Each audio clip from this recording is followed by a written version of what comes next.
Abang linaw talaga ng dagat. Ayan mga palangga, ang dami nilang huli. Nasa 200 kilos daw na tamban kiyaw. Oh. Ayan oh. Paldong paldo daw sila ngayon. Ayan. Grabe oh, kadaming huli nila oh. Ayan oh. Dali, lapit tayo dito sa isda. Nagpicture na ako dyan.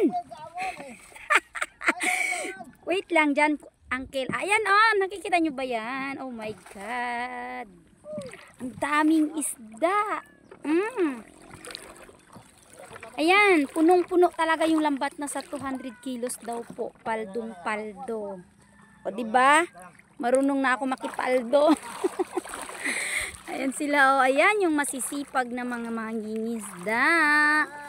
Ayan. Ayan yung uncle ko. Shout out daw sabi niya. Shout out. Shout out dyan sa taga Boracay. Oh, taga Boracay daw. Shout out daw dyan sa taga Boracay. Paldong paldo daw siya ngayon. Ay. Ang ganda ng dagat. Ayan, maaga pa tayo dito.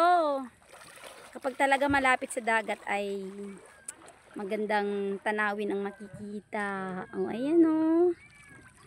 Oh, diba? Paldo na naman.